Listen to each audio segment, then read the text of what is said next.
हरे कृष्णा। सभी भक्तों का स्वागत है आज की भगवत गीता क्लास में। हम शुरू करते हैं।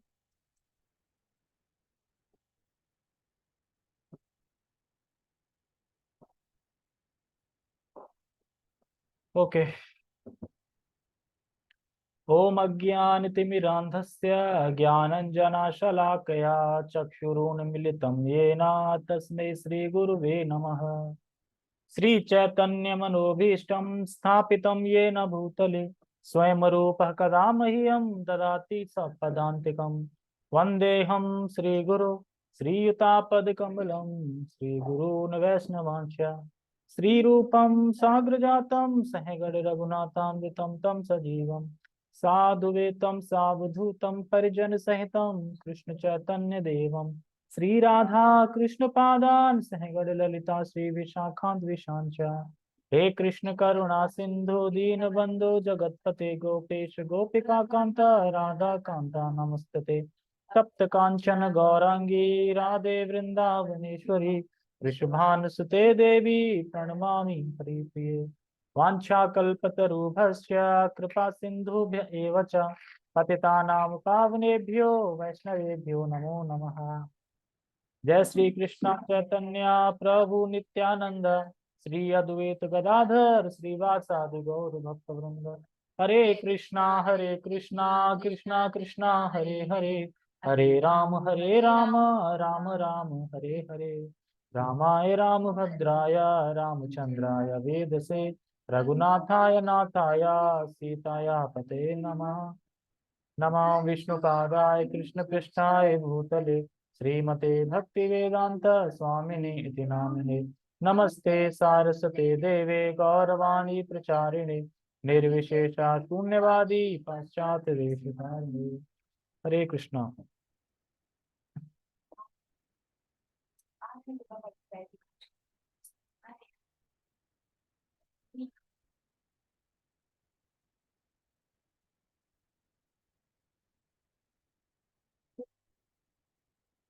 ठीक है, हम शुरू करते हैं।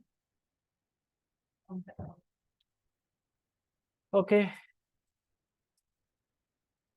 तो भगवान ने अर्जुन को भगवत गीता का चतुर्थी श्लोक भगवत गीता सुनाई, जिसमें भगवान ने अपना ऐश्वर्य बताया कि मैं सभी का स्रोत हूँ, अहम सर्वस्य प्रभव।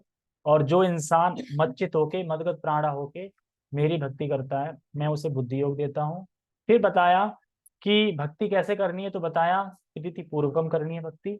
और उसके बाद फिर प्रीति पूर्वकम के बाद फिर लास्ट श्लोक क्या था? प्रीति पूर्वकम।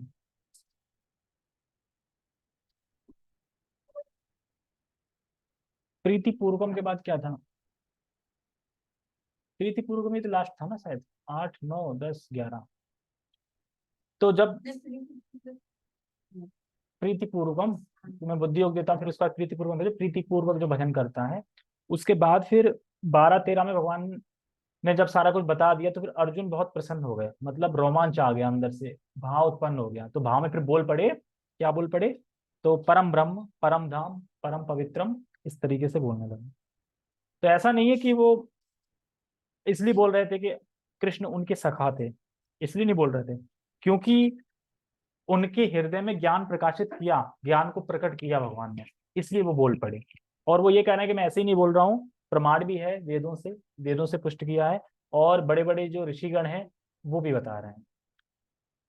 तो इसका मतलब समझे कि अर्जुन ने कृष्ण से तो बाद में सुना, लेकिन पहले नारद से सुना। बोला ना कि नारद से सुना मैंने, व्यास से सुना मैंने, यानी अर्जुन ने पहले कृष्ण से पहले भी सुना है, और फिर अब कृष्ण स्वयं बता रहे हैं, तो इसलिए वो पुष्ट हो जाता है।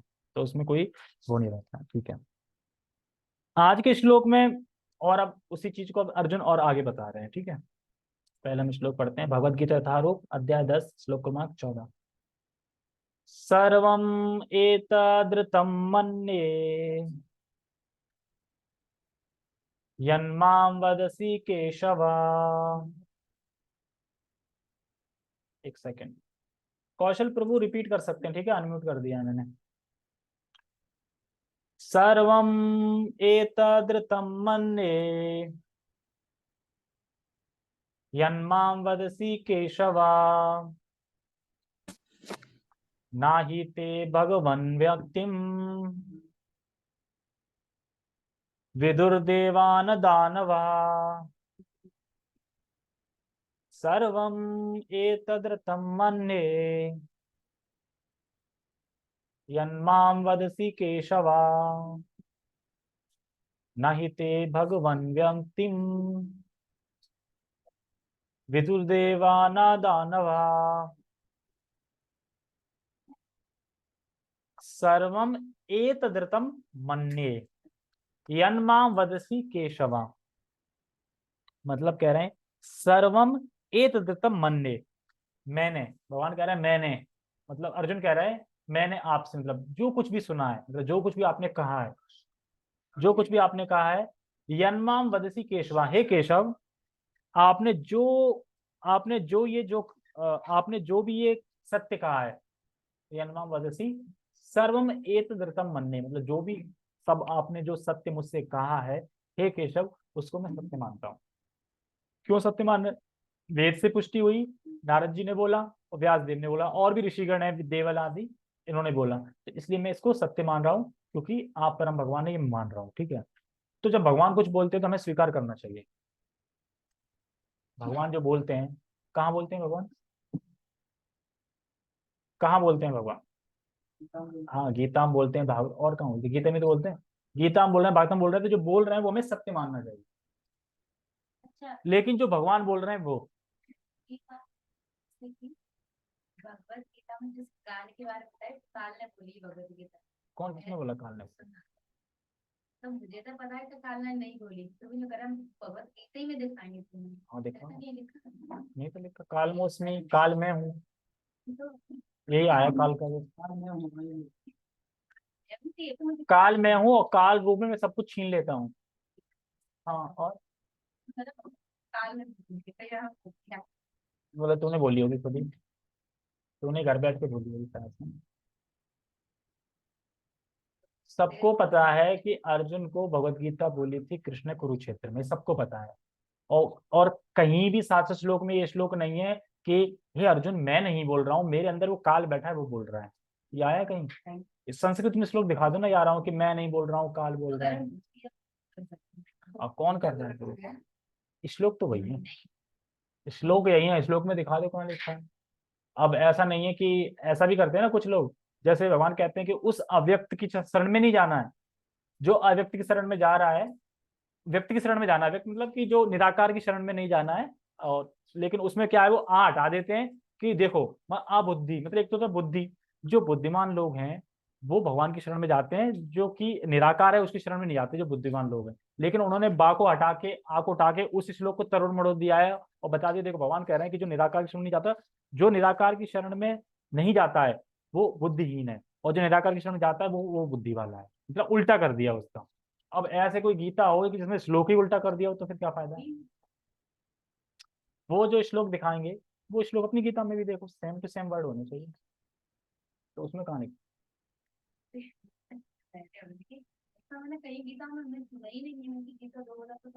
काल ने बोली है, तो कृष्ण कौन, मतलब कृष्ण ने नहीं बोली, काल ने बोली। तो कृष्ण क्या कर रहे थे मतलब?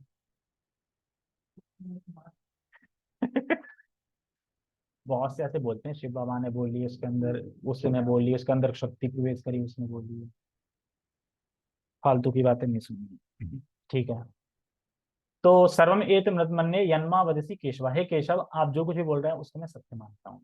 अच्छा, आगे कह रहे हैं नाही ते भगवान व्यक्तिम विदुर देवा न दानवा, और कह रहे हैं कि हे भगवान आपको कोई नहीं जानता। क्या कह रहे हैं? नाही ते भगवान व्यक्तिम, हे भगवान आपको कोई नहीं जानता, नाही ते भगवान व्यक्तिम, कौन कौन व्यक्ति नहीं जानता? कोई भी नहीं जानता, तो कोई में कौन नहीं जानता? कह रहे हैं विदुर देवा न दानवा, विदुर देवा मतलब कि विदुर मतलब जानता, मतलब ना तो देवतागण जानते हैं आपको और ना ही दानव जानते हैं, तो जब दानव और देवता नहीं जान पा रहे तो हम जान पाएंगे?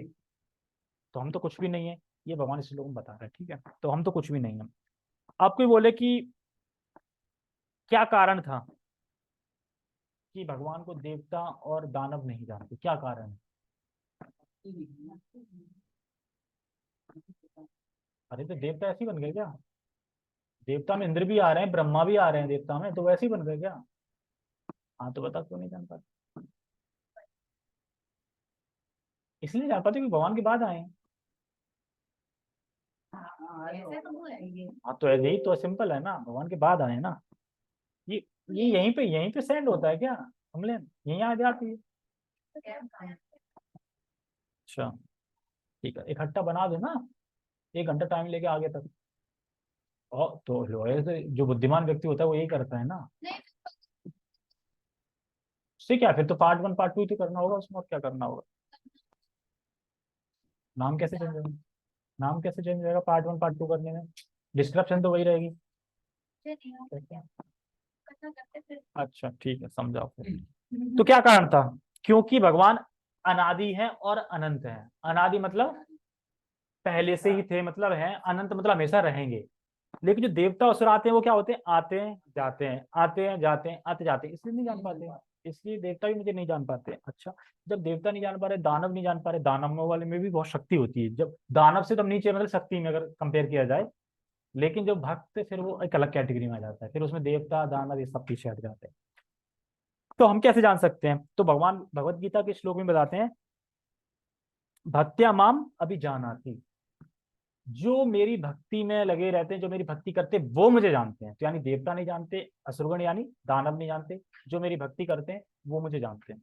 भक्त्या भक्त्या माम अभिजानाति। तो ये तरीका कौन बता रहा है? भगवान स्वयं बता रहे हैं कि तुम मुझे कैसे जान सकते हो। भगवान के श्लोक में बोला है ना, भक्त्या माम अभिजानाति, तो भगवान स्वयं बता रहे हैं तुम मुझे कैसे जान सकते हो। और भगवान क्या करें इस पर?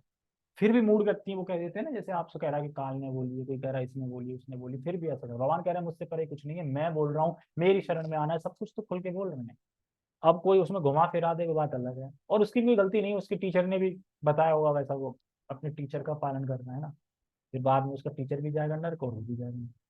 कहते हैं ना वो, पापी गुरु डायरेक्ट नहीं जाए, हो सकता है मेरे को चला रहा है। काल ने नहीं बोली, गीता भगवान श्री कृष्ण ने बोली। जिस गीता में कृष्ण अर्जुन है वो गीता है, और जिस गीता में कृष्ण अर्जुन नहीं है वो गीता नहीं। ठीक है, काल ने नहीं बोली, भगवान ने कहीं भी नहीं बोला। भगवान ने कहीं भी नहीं बोला कि काल ने बोली। मतलब मैं नहीं बोल रहा हूँ, काल बोल रहा है। ठीक है, ओके आगे पढ़ते हैं। तो अच्छा, अब कोई बोले कि हम कितना जान सकते हैं भगवान को? भगवान तो अपार हैं, असीमित हैं, मतलब कितना जान सकते हैं? तो कह रहे हैं हम भगवान को उतना जान सकते हैं जितनी हमारी भक्ति बढ़ी हुई है। जितने हम भक्ति में बढ़े हुए हैं उतना हम भगवान को जान सकते हैं। और भक्ति में बढ़ जाएंगे तो और जान जाएंगे, और बढ़ जाएंगे तो और जान जाएंगे, कम होंगे तो कम जान पाएंगे। भगवान कहते हैं कि जो मेरी भक्ति में बढ़ा है, जितना जो मुझे जितना प्रसन्न करता है, उतना मैं उसको उसके हृदय में अपने आप को प्रकट कर देता हूँ। भगवान को पूरा पूर्ण कोई नहीं जान सकता, लेकिन प्रकट जितना करेंगे, जितना हमारी भक्ति बड़ी होगी उतना प्रकट करते जाएंगे और हम समझते जाएंगे। जैसे कि अगर हम भगवान के बारे में प्रामाणिक रूप से सुनते हैं, प्रामाणिक रूप से सुनते हैं, अगर प्रामाणिक रूप से नहीं सुनेंगे तो मोहित होंगे ही होंगे। क्यों? क्योंकि देवता और दानव भी भगवान को नहीं जान पाते, तो हम तो फिर पीछे हो गए। उसमें भी अगर हम प्रामाणिक गीत प्रामाणिक परंपरा से नहीं सुनेंगे तो हम मोहित होंगे ही, और फिर लास्ट में गिर जाएंगे नीचे। तो ये बहुत जरूरी है, ये श्लोक अच्छा है। जो भगवान मतलब इससे हमें ये सीखने को मिल रहा है कि भगवान जो बोलते हैं वो स्वीकार करना चाहिए, उसमें कोई ना आ, मतलब वो शंका नहीं करनी चाहिए, और कोई जजमेंट नहीं देना चाहिए, नहीं वहां सही था यहाँ ये कह दिया, नहीं वो ये था यहाँ ये था, मतलब ये सब चीजें नहीं लगानी चाहिए, क्योंकि भगवान बोल रहे हैं इसमें। भगवान तो सही बोलते हैं, लेकिन वही है कि लोगों ने यहाँ घुमा फिरा दिया है, तो उससे तो दिक्कत हो जाती है। टेक्स्ट, हे कृष्ण, आपने मुझसे जो कुछ कहा है उसे मैं पूर्णतया सत्य मानता हूँ। हे प्रभु, ना तो देवतागण ना असुर ही आपके स्वरूप को समझ सकते हैं। तो दानव को असुरगण भी बोलते हैं। देखो श्लोक में लिखा है दानव, अगर श्लोक से हम लेंगे तो दानव लिखा है, प्रभुपाद जी कह रहे हैं असुरगण। दानव मतलब विदुर देवा, दानव मतलब असुरगण। ठीक है, क्योंकि दानव कहेंगे कि दानव कौन से दानव है, यहाँ कौन से दानव है, तो दानव असुर को ही बोलते हैं, तो इसलिए प्रभुपाद जी सिंपल भाषा में बता रहे हैं। तो अगर कोई भी टेक्स्ट देता है तो इस श्लोक के आधार पर ही देगा। देखो शब्दार्थ से समझ रहे हैं, शब्दार्थ क्यों दिया प्रभुपाद जी ने, इसीलिए दिया। देखो क्या लिखा है, सर्वम मतलब सब, फिर लिखा है ए तद मतलब इस, फिर लिखा है ऋतम मतलब सत्य को, मन्य मने स्वीकार करता हूँ, ये है संस्कृति इस तरीके से। ठीक है, शब्दार्थ बोलते हैं। टेक्स्ट पढ़ लिया हमने, ठीक है। तात्पर्य। इसमें देखो श्लोक में एक वर्ड आया केशव, तो केशव का मतलब क्या होता है, केशव क्यों बोलना है? हाँ हाँ, केशी नाम का वध किया था, और क्यों बोल रहा है केशव का? वो तो वो हो गया कि केशव इसलिए मतलब वो केशी को मारा था तो केशव बोले। केशव नाम का अर्थ क्या है? हाँ हाँ, केशव मतलब कृष्ण। लेकिन केशव का अर्थ क्या होता है? जैसे कृष्ण का अर्थ होता है सर्व आकर्षण करती करता कृष्णा, ठीक है। कृष्ण का मतलब ये होता है, कोई बोले ना कि कृष्ण का मतलब क्या है, कृष्ण का मतलब संस्कृत में देखोगे ना, ये अपनी तरफ आकर्षण करने वाले, मतलब तुरंत अपनी तरफ खींच लेंगे कृष्ण। लेकिन फिर भी जो जो दुर्गति, जो मतलब दुष्कृतिवान लोग हैं, उनको नहीं खींचते, उनको और भगा देते हैं। केशव का मतलब होता है का से मतलब ब्रह्मा, ईश से मतलब शिव, और वा से मतलब वयस, वयस का मतलब होता है इनको भी बांध देते हैं। केशव मतलब कि का मतलब ब्रह्मा, ईश मतलब शिव जी, और वा मतलब, वा कहाँ गया, हाँ, वा माने वैसे, यानी आप बांधते हैं, यानी आप ब्रह्मा और शिव जी को भी बांध देते हैं कृष्णा। तो केशव का मतलब यह है कि ब्रह्मा और जो शिव हैं उनको भी बांध देते हैं, मतलब वो भी नहीं समझ पाते कि मैं कृष्ण हूं, मतलब कि परम भगवान में हूं। तो देवता लोग वो भी नहीं समझ पाते। अब देखो इसमें स्टोरी आएगी अभी। जैसे कि अब बोले कोई ना जानने का अर्थ क्या है, पिछले श्लोक में भगवान ने बता दिया परम ब्रह्म परम धाम, तो कृष्ण को परम ब्रह्म रूप में देवता भी क्यों नहीं समझ पाते? कहाँ कहाँ कृष्ण लीला से बताओ, कृष्णा बुक से या कृष्ण लीला से बताओ, कहाँ कहाँ देवता नहीं समझ पाए कृष्ण को, कृष्ण परम भगवान। इतनी शॉर्ट, थोड़ा बताओ ना स्टोरी कैसे है। हम्म, हाँ हाँ, छोटा बालक है ये मतलब छोटा बालक है, भगवान नहीं हो सकता, और भूल गए मतलब, और क्या करा उल्टा उस पे, खूब बारिश करी, खूब बारिश करी, पर हंसने वाली बात यह कि घास नहीं हिला पाए। मतलब कोई इंसान पूरी ताकत लगा दे, पूरा ताकत लगा के फूक जाए पूरा, उसके बाद भी ये घास नहीं हिली, और ऊपर से वहां से पक्षी बच्ची आके और जीभ दिखाएं उसको, तो कैसा लगेगा? उसकी बेइज्जती होगी सबसे ज्यादा। और नहीं, समझ में आ गया, हाँ आप ही परम भगवान हो, आप ही कृष्ण हो, सब कुछ पैर वैर पड़ लिए, गाय को, सुरभि गाय को ले आए, उससे नहलाया दिलाया, गोपाल नाम दिया, उसके बाद भी फिर भ्रमित हो गए। फिर पारिजात लेने का तो फिर सभी देवता आ गए लड़ने के लिए, तुम कैसे पारिजात ले जाने, मेरा है ये, मेरा है। तुम बड़ा कामुक हो, अपनी स्त्री के लिए, अपनी पत्नी के लिए, वो सत्यभामा के लिए एक पेड़ ले जा रहे हो, क्या हो तुम? इस तरीके से सारे देवता लड़े, तो सब देवताओं को हरा दिया था कृष्ण ने, ठीक है, सब देवताओं ने, तो वहां भी भूल गए, यानी सारे देवता समझ नहीं पाए कि ये कृष्ण भगवान। और शिव जी, शिव जी कहाँ भ्रमित हुए? हाँ, 1200, 1200, 100 आते कितने आते? 1000 रुपये, 1200। अब वो जब आ रहा था तो शिव जी आ गए लड़ने के लिए। वो तारा भूल गए कि किससे लड़ रहा हूँ, और फिर जब हरा दिया, फिर क्या, फिर समझ गए थे इस तरीके से। और ब्रह्मा तो पता ही है, कह रहे ये कैसे भगवान हो सकता है, ये तो खाना खा रहा है झूठा किसी का, भगवान थोड़ी खाना खा रहे, जबकि उन्होंने ज्ञान दिया हृदय में, वो वहीं से प्रकट हुए हैं कमलनाल से, उन्हीं ने ज्ञान दिया है, और वही भूल गए कि ये कैसे ब्रह्म हो सकता है, मतलब भगवान। क्योंकि भगवान लीलाएं ऐसी करते हैं ना कि अच्छे अच्छे लोग भ्रमित हो जाते हैं कि ये भगवान है। अब मान लो कि कोई साधारण व्यक्ति हो और ग्वाले वाले चरा रहा हो और खा रहा हो, तो कोई कहेगा ये भगवान है? खैर, वहां पे वृंदावन में तो भगवान का ऐश्वर्य चलता नहीं, क्योंकि वहां पे तो प्रेम चलता है एक तरीके से, वहां पे तो कृष्ण को कुछ बोल देते हैं, खिला रहे विला रहे हैं, वहां पे ऐश्वर्य नहीं चलता, ऐश्वर्य सिर्फ वैकुंठ लोक में चलता है। लेकिन ब्रह्मा जी उड़ के जा रहे हैं, वो नहीं समझ पा रहे हैं। और फिर जब बहुत सारे असंख्य ब्रह्मांड के ब्रह्मा आ गए, तो कह रहा अच्छा मैं सबसे छोटा हूँ। हाँ, ये ब्रह्मांड सबसे छोटा है, बाकी बहुत बड़े बड़े ब्रह्मांड। अब सोचो कि कभी अपना जन्म किसी बड़े ब्रह्मांड में हो गया तो अगर किसी को ये जाके, बता दे कि ब्रह्मा का हजारों मुक्ति हुई, पता नहीं हजार कहाँ से मुख सीख करोड़ों करके आ मुक्के गए। हैं भागवतम में, और कहाँ से सीखे हैं? करोड़ों मुक्के हैं, यही पता कि विष्णु 3 है। विष्णु तीन कहते हैं, सबको छोड़ जाते वो हैं विष्णु एक तो बात लास्ट में आए जो करते दिख रहे हैं, नारायण, वो तो लास्ट में है। पहले गर्भोदकशाही विष्णु, महाविष्णु, जल में लेटे, पूरे ब्रह्मांड की फोटो दिखाओ, कैसे ये ओशियन है, कहाँ लेटे हैं, कहाँ से कैसे आगे आगे ब्रह्मांड गए, कहाँ भेद के जब ऊपर निकलेंगे तब। ये जो तपस्वी होते हैं, जो ज्ञान योग से कहते हैं, तो वो क्या, उनकी आत्मा यहाँ से भेद के कहाँ जाती है, इस ब्रह्मांड को पार कर जाती है, फिर दूसरा ब्रह्मांड निकलता है, उसको भी पार कर जाती है, फिर जाके वो कहाँ पहुंचते हैं, जहाँ निर्विशेष, जहाँ पे भगवान का ज्योति होती है, उसमें लीन हो जाते हैं जाके, मतलब वहां मिल जाते हैं, यही है भगवान। जैसे कि इसी पे कथा आती है उनकी, चतुर कुमार कुमार की। तो चतुर कुमार को ब्रह्मा जी ने बहुत ज्ञान दिया कि भगवान साकार है, उनका रूप है, नयन लक्ष्य सब बताया, कह रहा नहीं निर्विशेष है। अब वो निर्विशेष की उपासना करते ध्यान करते थे, तो कह रहे हैं यार ढूंढना पड़ेगा। ब्रह्मा जी कह रहे हैं ऐसे कैसे, ढूंढना पड़ेगा। तो अब सैर करने चले गए। सैर करने चले गए तो वही है कि छठवें सातवें गेट पे रोक दिया। जब तो रोकने के बाद जब बहस हो ही रही थी, बहस हो रही थी, राहुल प्रभु होगा, बात कर ली, राहुल प्रभु होंगे। तो मैं क्या कह रहा था, क्या कह रहा था, हाँ। तो जब सातवें गेट पे उनको रोक दिया, तो वो ये कह रहे हैं कि वैकुंठ में अगर कोई आ रहा है तो जाहिर सी बात है उसने काम क्रोध लोभ सब जीत चुका होगा। भगवान की भक्ति करे हुए तो जा सकता है। और इसने मुझे रोक दिया मान लो, यानी क्या सोच के रोका, वहां पे तो सब एकदम प्रेमी प्रेम है ना, वहां पे तो ईर्ष्या वगैरह इस कुछ है नहीं, फिर ये रोका क्यों। यानी ये लोग वैकुंठ में रहने लायक नहीं है, मतलब रहने लायक नहीं है। तो ऐसी झगड़ा बढ़ने वाला था, इतने में विष्णु ने देखा कि झगड़ा बढ़ने वाला है, चलो। तो वो अपने उस पे गरुड़ में लक्ष्मी के साथ अपने लेके आए, सारा कुछ सोचे थे। तब वो देखते हैं ये तो चल रहे हैं, ये तो हमने अपने हृदय में देखते थे, ये तो सामने चल रहे हैं। यानी मेरे पिताजी सही कह रहे थे, मतलब सही कह रहे थे। तब उनको रियलाइज होता है, तब उनको रियलाइज होता है कि भगवान साकार है। तब वो परिवर्तित होते हैं वहां से साकार के रूप में। थे पहले वो निराकार की करते थे, ब्रह्म ज्योति मतलब वही, समझ कुमार। ठीक है, तो वही है। कुछ लोग होते हैं जो ऐसे जाते हैं, हाँ बोले घर पे रख ले, तो वही एड्रेस दे दो ना वही। अरे उससे ये बोल दो कि वही जहाँ गीता देने गए थे वहीं दे दो।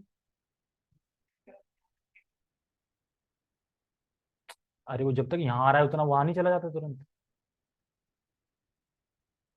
फोन लगा के ये बोल दो कि जो उस दिन गीता देने आए थे ना, तो वहां दे दो, वो इजी पड़ेगा, वहां पे दुकान भी खुली होगी उसकी, बंद नहीं होगी अभी।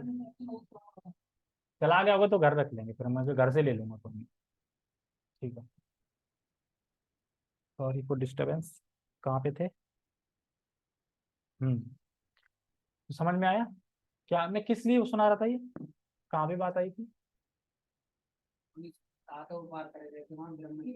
नहीं उससे पहले क्या बात आई थी तब मैं बोल रहा था।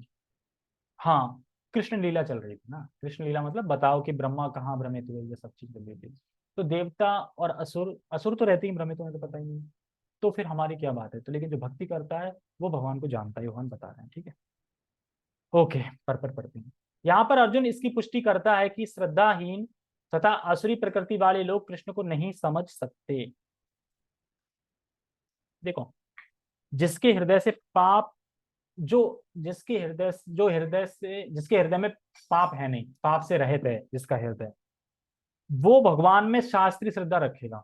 मतलब अब जिसके हृदय में पाप नहीं है, उसको कोई भी भगवान के बारे में बताएगा ना तो श्रद्धा रखेगा, शास्त्रीय श्रद्धा रखेगा।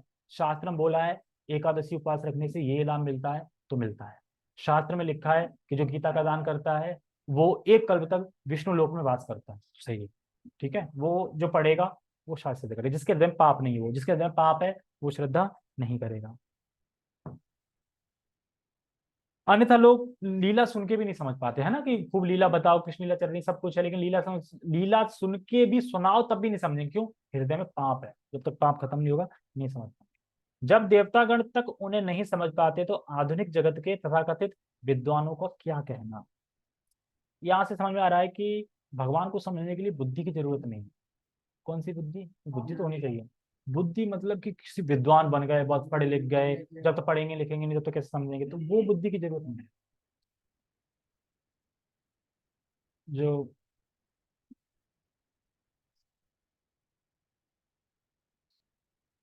हाँ, तो बुद्धि की जरूरत नहीं है।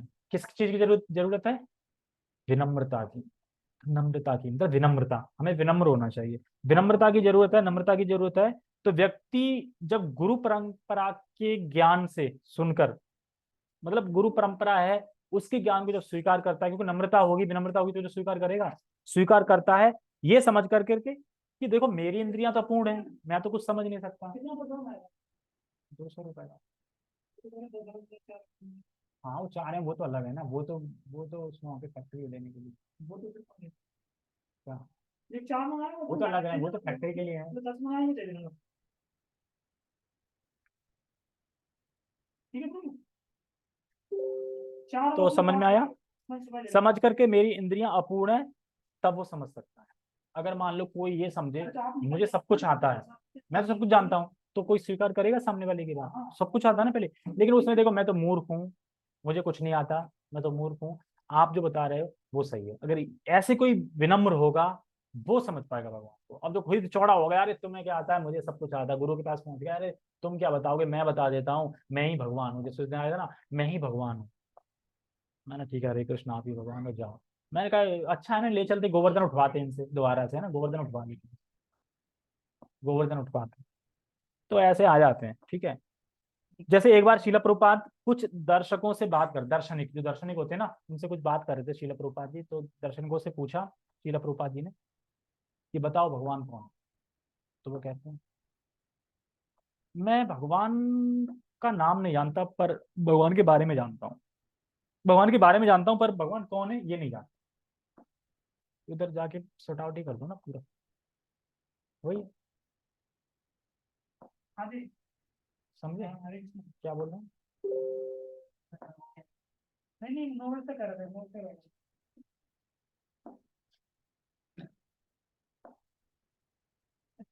यानी भगवान के बारे में जानता हूं मैं, लेकिन भगवान को नहीं जानता हूं, नाम नहीं जानता। जैसे कि एग्जांपल दूं, यहाँ पे 4-5 गली छोड़ के किसी का घर बना होगा, ये तो सबको पता है ना, घर मिस्त्री ने बनाया, पता है ना, सबको ज्ञान है ना, मिस्त्री ने बनाया, नाम क्या है पता नहीं ना। ऐसे ही है, जब हमें इतनी छोटी चीज नहीं पता कि 1-2 गली छोड़ के घर बनाया है, बनाया तो मिस्त्री ने, पर उसका नाम नहीं पता, उसी तरीके से पूरा ब्रह्मांड जिसने बनाया, पूरा जगत जिसने बनाया है, तो उसका नाम क्या तुरंत ऐसे ही जान जाओगे क्या? उसके लिए तो शरणागत होना पड़ेगा, उसके लिए राइट परंपरा में जाके ज्ञान प्राप्त करना पड़ेगा, तब समझ पाओगे। जैसे कि भगवान सर्वज्ञ हैं, हाँ है, सब जानते हैं, भगवान जानते सर्वज्ञ हैं, भगवान सब कुछ, भगवान की शक्ति है, देखो सब कुछ अल्टीमेट करने वाले तो भगवान नहीं, हम तो निमित्त हैं, सब जानते हैं हम निमित्त हैं, फिर भी मांस खा रहे हैं, निमित्त हैं, ठीक है, सब कुछ जानते हैं हम निमित्त हैं, मतलब जो मांस खा रहे हैं वो भी जानते हैं, पापी है वो भी जानते हैं हम निमित्त हैं। नहीं करते हो, बहुत अच्छा। हाँ, और भगवान सर्वशक्तिमान है, हाँ ये भी जानते हैं, ये भी स्वीकार करना है। अच्छा, भगवान सबसे सुंदर है, हाँ ये भी है, पर है कौन ये नहीं पता। तो अधिकतर लोगों को क्या है, पता सब कुछ है कि भगवान ही करा रहे हैं, कोई शक्ति है, कोई उसको कुछ प्रकृति बोल रहा है, कोई उसको कुछ बोल रहा है, लेकिन है कौन ये नहीं पता, तो नाम नहीं पता। जैसे कि बहुत सी कथाओं में नहीं होता, बताते रहते हैं हमें उसे पर ब्रह्म की प्राप्ति करनी है, वही परम ब्रह्म है, वही परमात्मा है। अरे परमात्मा का नाम क्या है, ये तो परमात्मा तो है, परमात्मा का नाम भी तो होगा कुछ, बिना नाम का है क्या? बोलते हैं ना परमात्मा परमात्मा, नाम क्या है, परमात्मा का नाम क्या है? नहीं वैसे तो श्री कृष्ण है, वैसे परमात्मा का नाम क्या है? क्षीरोदकशाई विष्णु, जो अपने हृदय में आसीन है, जो अपने हृदय में आसीन है, क्षीरोदकशाई विष्णु नाम है उनका, लेकिन लोग परमात्मा बोलते हैं। ठीक है, जो जिसका भला कर दे उसके लिए वही परमात्मा है ना। लेकिन ये नहीं समझते वो तो निमित्त बना है ना। देखो हर किसी के साथ कुछ बुरा होता है, अच्छा होता है, किसी न किसी की वजह से होता है। ठीक है, होता है किसी न किसी की वजह से होता है, या कोई ना कोई सहयोग करता है, अच्छा कर रहा है तो कोई ना कोई हेल्प करेगा, सहयोग करेगा, भाई तुमने आज बहुत अच्छा किया, लेकिन होता किसी की निमित्त ही है, मतलब कोई ना कोई निमित्त तो बनेगा। अगर मरना है, मान लो एक्सीडेंट से मरना है, तो एक्सीडेंट भी निमित्त है कि एक्सीडेंट से मरना था, मरना तो था ही, एक्सीडेंट से मरना था, ठीक है, वो भी लिखा था तो एक्सीडेंट से मरना था। तो सारी चीजें निमित्त होती हैं, अल्टीमेट करने वाले वही हैं, तो क्यों ना फिर हम यही सोच के करें कि हम तो निमित्त ही है ना, अपना कर्म करो और फल की इच्छा क्यों कर रहे हो, फल तो वैसे भी नहीं मिलने वाला, तुम सोच रहे हो वैसे, वो हमने सोचा 20,000 रुपये मिले, पर नहीं मिले ना 20,000, तो मिलेंगे भी नहीं, और नहीं सोचोगे तो मिल जाएंगे, और सोचोगे तो नहीं मिलेंगे। भगवान कह रहे हैं ना, तुम सिर्फ अपना कर्तव्य करो, कर्म करो, और फल देना न देना मेरे हाथ में, मैं दूंगा फल, हमारे हाथ में नहीं कि हमें फल क्या मिले, हम कुछ भी सोच लें कुछ का कुछ हो जाता है। यहाँ से वो इन्वेस्टमेंट करने जा रहे थे, जाने कहाँ पहुंच के चांदनी चौक, तो वो भी किसकी इच्छा थी, भगवान की इच्छा थी, और चांदनी चौक की सबका मन लग गया, चांदनी चौक भी अच्छे से निकलती है, और जबकि वो वैसा एरिया है मुस्लिम टाइप का, मतलब मुस्लिम ज्यादा लोग आते हैं वहाँ पे, ये गायब। तो मैंने कहा हरे कृष्णा, ये भगवत गीता ले लो, आज क्या बोलते हैं, आज मोक्षदा एकादशी है, फिर हम पंजाबी हैं, पंजाबी, नहीं तो पंजाबी लैंग्वेज, आप समझे ना, पंजाबी है मतलब, पंजाबी मतलब वो गुरु नानक को उसको फॉलो करते हैं, तो वो ये कहना चाह रही थी, मैंने पंजाबी तो हमारे पंजाबी लैंग्वेज में भी हमारे पास, मैं ये बोल रहा हूँ उससे, ऐसे करके। तो काफी लोग ऐसे मिलते हैं मुझे, और जो लेने वाले होते हैं वो फटाक से भगवान उसके हृदय में डालते हैं, जाओ वहां बुक मिल रही है, जाओ पैसे दो ले लो, वो तुरंत ले लेते हैं आके। जैसे कि एक आया था बंगाल का, और बंगाल तो पता है महाप्रभु हैं, तो बता रहा था सब कुछ, मैंने तुम क्यों ले रहे हो, क्योंकि तुम बेच रहे हो ना, कोई बेचता नहीं है हमारे उसमें, तुम बेच तो रहे हो, तुम इसलिए ले रहा हूँ। थी उसके पास सब कुछ है तो फिर भी लेके गए, क्यों लेके गया? क्योंकि तुम मिले ना, तुम बेच रहे हो ना, तो इसलिए ले रहा हूँ। तो ऐसे लोग भी हैं। मान लो कि हम कहीं जा रहे हैं, अब कोई मान लो हम कहीं दूसरे उसमें हम यहाँ पे अंदर ली गए, हम चले गए मान लो बंगाल, वहाँ कोई बेच रहा हो तो मैं लगेगा ना यार चलो ले लेता हूँ, कोई नहीं, घर में वहां से लेता हूँ ऐसे यहाँ से ले लेता हूँ, पड़ी रहेगी घर में, क्या दिक्कत है, कोई ना कोई पड़ी लेगा। लेकिन सेल तो होगी ना उसकी, एक मतलब उसका तो एक गया ना। इस तरीके से तो वो लेके चला गया, इस तरीके से बंगाल का था जब से। मैंने कहा समझा था हिंदी, हिंदी समझ में नहीं आती फिर भी हिंदी ले रहा है, मतलब इतनी नहीं आती पर आती है, पढ़ लूंगा, लेकिन बंगाली ज्यादा आती है मेरे को, इस तरीके से। तो वही मैं एग्जाम्पल दे रहा था घर का। ठीक है आगे पढ़। भगवत कृपा से अर्जुन समझ गया कि परम सत्य कृष्ण है और वे संपूर्ण हैं। संपूर्ण है का मतलब, ये बात बहुत गंभीर है। देखो पहली बात, कैसे पता चल गया कृष्ण वो अर्जुन को कि मैं समझ गया परम सत्य आप कृष्ण ही है और ये संपूर्ण है, मतलब आप संपूर्ण हो। सच्चे जो वैष्णव होते हैं उनका संग प्राप्त होता नहीं, पहली बात तो सच्चे वैष्णव है उनका संग प्राप्त होता नहीं। अगर भगवत कृपा नहीं हो तो वैष्णव का अगर संग प्राप्त भी हो गया है तो भी उनके प्रति आदर बुद्धि नहीं होगी, क्योंकि भगवत कृपा नहीं है। होते हैं ना बहुत से संग करते हैं और फिर संग करके चले जाते हैं, कुछ ना कुछ तो लाभ हुआ पर आदर बुद्धि नहीं आएगी, मतलब आदर बुद्धि नहीं, क्योंकि भगवान की कृपा नहीं है। तो दो चीज समझो यहाँ पे, भक्तों का संग होना चाहिए और उनके संग कथा श्रवण जो हो रही है उस श्रवण में श्रद्धा अगर हो जाए तो समझो भगवान की कृपा होगी। समझे? जैसे बहुत सारे लोग आए, भक्तों का संग भी हुआ, कथा भी सुन रहे हैं, उस कथा में जो बोला गया उस पर श्रद्धा हो जाए, यानी फिर भगवान की कृपा है। अगर श्रद्धा नहीं हुई ना तो फिर भगवान की कृपा नहीं, तो श्रद्धा होगी नहीं दोबारा आएगा नहीं वो। लेकिन एक बार जब श्रद्धा हो गई, वो पूछेगा भी कैसे जुड़ना है, कैसे सुनना है, बहुत अच्छा आनंद आ रहा है इसमें। क्योंकि बताते हैं जैसे कि अगर हमसे कोई गलत बात बोल देता है तो पहले तो कानों में जाती है, वो कानों में जाती है, बुरी लगती है जैसे भी है, मतलब बेकार लगती है। उसके बाद जब हम अंदर अंदर उबलते रहते हैं कि उसने ये बोल दिया, तो यानी हम मनन कर रहे हैं उस बात का, हृदय में चली गई, मतलब कान से हृदय में आ गई, हृदय में सोच रहे हैं इस बात को। ऐसे ही कथा है, कथा जब कानों में जाती है तो एकदम अमृत की तरह होती है। और जब उस पर हम मनन करते हैं ना, मतलब उस पर मनन करते हैं या उस पर विचार करते हैं, तो फिर क्या होता है, वो हृदय में जाती है, अपना काम स्टार्ट कर देती है। मतलब अर्थ समझ में आने लगता है ना, जैसे पहले तो सुना, सुन के बड़ा अच्छा लग रहा है, उसके बाद उनका अर्थ समझ में आने लगा तो और अच्छा लग रहा है। अभी क्योंकि मैं अर्थ समझ में नहीं आता ना, इसलिए हमें आनंद नहीं आ रहा ज्यादा। जब अर्थ समझ में आने लगेगा ना तो आनंद आनंद आएगा। देख लेना, जैसे मान लो कि प्रभु जी आप संस्कृत बोलते हैं, संस्कृत अगर तुम्हें समझ में आने लगे तो तुम बड़ा उत्साहित से बैठोगे वहां पे, और आनंद भी आएगा क्योंकि समझ में आ रहा है ना सब। जैसे कि एक भौतिक एग्जांपल देता हूँ, मान लो कोई टीचर है, कोई क्वेश्चन करा रही है, मतलब तो चार पांच स्टूडेंट बैठे, लेकिन जिसे आता होगा उसे बड़ा आनंद आ रहा होगा, जिसे तो आता है ना तुरंत लिख देगा, और जिसे नहीं आता होगा वो सोच रहा होंगे "अरे यार, ये तो कैसे करूँ"। और जिसे आता होगा उसे आनंद। मान लो एग्जाम देने गया, जिसको पूरा पेपर पढ़ा, सारा सॉल्व कर लेगा, आता है, तो वो तो मस्ती में बैठेगा ना एकदम, आनंद ही आएगा उसे, तो करने में भी आनंद आएगा सब चीज में। अब जिसको नहीं आता वो दिक्कत होगी। तो ऐसे ही है। तो कर्णों को बहुत अच्छी लगती है और भगवान प्रवेश भी करते हैं। भगवान कहते हैं कि बहुत सारे द्वार हैं जाने के, लेकिन मुझे कान वाला द्वार बहुत अच्छा लगता है, इसके जरिए जाते हैं, क्योंकि ये कभी भरता नहीं, ये कान ऐसा है, ये कभी ऐसा नहीं कि किसी ने बोला हो कि कान भर गया मेरा, भर गया मैं, अभी नहीं, अब बाद में। कान, कान एक ऐसी इंद्रिय है जो रात को सोती नहीं है, उसी की वजह से हम जग पाते हैं सुबह। किसी ना किसी आवाज से तो जगते हैं, कुछ ना कुछ आवाज आती है तो हम जग जाते हैं। तो ये हम पढ़ते हैं नहीं, फिर पूरा नहीं हो पाएगा। ठीक है, कहाँ पे थे? अतः हमें अर्जुन के पथ का अनुसरण करना चाहिए। ठीक है, उसे भगवत गीता का प्रमाण प्राप्त था, जैसा कि भगवत गीता के चतुर्थ अध्याय में कहा गया है, भगवत गीता को समझने की गुरु परंपरा का हास्य हो चुका था, अतः कृष्ण ने अर्जुन से उसकी पुनः स्थापना की, क्योंकि वे अर्जुन को अपना परम प्रिय सखा तथा भक्त समझते थे। क्यों अर्जुन को चुना? सखा भी थे, भक्त भी थे। अतः जैसा कि गीतोपनिषद में की भूमिका में हमने कहा है, भगवत गीता का ज्ञान परंपरा विधि से प्राप्त करना चाहिए। परंपरा विधि के लुप्त होने पर उसके सूत्रपात के लिए अर्जुन को चुना गया। देखो क्यों भगवत गीता परंपरा से प्राप्त करनी चाहिए, क्योंकि परंपरा से प्राप्त करेंगे तो ही हमें समझ में आएगी, और परंपरा से प्राप्त नहीं करें तो अकेले बैठ जाओगे तो समझ में नहीं आएगी। जैसे प्रभुपाद जी इंट्रोडक्शन में बताते हैं कि, इंट्रोडक्शन में क्या बताते हैं, इंट्रोडक्शन बताते हैं कि जैसे अगर हम कोई दवा ले रहे हैं, तो लेकिन दवा पे जो स्टिकर लगता है, लगा होता है, उसी पे विधि लिखी रहती है उसकी, कि कैसे पीनी है, कैसे खानी है, क्या करनी है, लिखी रहती है। तो उसी प्रकार से गीता, ये भगवान बता रहे हैं, और गुरु परंपरा में वो प्राप्त करनी है। तो गुरु परंपरा क्या है? विधि, एक तरीके से भगवान ने बताई, दवा भगवान हो गए, जो विधि है खाने की लेने की वो सब गुरु परंपरा से प्राप्त होती है। तो गुरु परंपरा से प्राप्त करना चाहिए, तभी हम ज्ञान स्वीकार कर पाएंगे। जैसे एक व्यक्ति ने कहा मैं भगवान को मानता हूँ, मैं भगवत गीता को भी मानता हूँ, पर मैं गुरु को स्वीकार नहीं करूँ, गुरु को नहीं मानता। अच्छा, वो गीता को मानता है, फिर गुरु को नहीं मानने रहा है, गुरु को स्वीकार नहीं करता, तो भगवत गीता मानते, भगवत गीता में क्या कह रहे हैं भगवान? गुरु के पास जाओ और 4 प्रश्न करो। कैसे हम मोटर गाड़ी खरीद सकते हैं, कैसे नोट कमा सकते हैं, या फिर 4 प्रकार के भेंट दो, उन पे जाके एक बढ़िया सी गड्डी रख दो, है ना। परिप्रश्न मतलब परिप्रश्न करना है। और इस तरीके से तो भगवान तो खुद कह रहे हैं गुरु के पास जाओ, उनके ज्ञान लो उससे, और तुम कह रहे हो भगवत गीता मानते हो, तो क्या भगवत गीता मानते हो? नहीं मानते हो, झूठ बोलता है। हमें चाहिए कि अर्जुन का हम अनुसरण करें, जिसने कृष्ण की सारी बातें जान ली, तभी हम भगवत गीता के सार को समझ सकेंगे, और तभी कृष्ण को भगवान रूप में जान सकेंगे। यानी परंपरा से करेंगे स्वीकार, तो ही हम भगवान को भगवान के रूप में जान पाएंगे, इतने जान पाएंगे। अर्जुन को क्यों चुना गया? भक्त थे और सखा भी थे।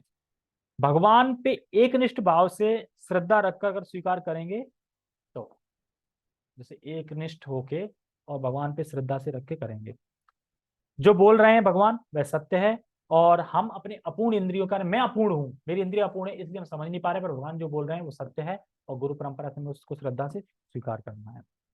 इस तरीके से, जैसे कि एक आया था, तुम भगवान को तुम लोग भोग लगाते हो, भगवान तो पत्थर के हैं, खाते हैं कभी? देखा है खाए कभी? क्यों? तो प्रभुपाद जी आंसर देते हैं उसको, एक बात बताऊं, मेरे गुरु बोल रहे हैं कि कृष्ण खाते हैं, गीता में बोल रहे हैं मैं खाता हूँ, पत्रम पुष्पम फलम, मैं खाता हूँ, तो मैं तुम्हारी बात क्यों मानूं? तुम कौन हो? है ना। मैं जिसके शरणागत हूँ वो कह रहा है खाते हैं भगवान, भगवान खुद कह रहा है मैं खाता हूँ, तो मैं तुम्हारी बात क्यों मानूं? उसे ये बोलो कि तुम जब एटीएम में बटन दबाते हो तो पैसे कैसे निकल जाते, कभी पूछा? या तुम यहाँ से फैक्स करते हो वहां कैसे पहुंच जाता है, या टेलीफोन करते हो वहां कैसे पहुंच जाता है, ये तो कभी नहीं दिमाग लगाया हुआ। भगवान खाते हैं, भगवान आंखों से खा लेते हैं, ब्रह्म संहिता में बताते हैं, भगवान अपने हर इंद्री से कोई भी कार्य कर सकते हैं। ठीक है, ओके, बहुत बहुत धन्यवाद। जगत गुरु शील प्रभुपाद की जय, श्रीमद् भगवद गीता की जय, निताय निताय गौर प्रेमानंदे। उसको क्या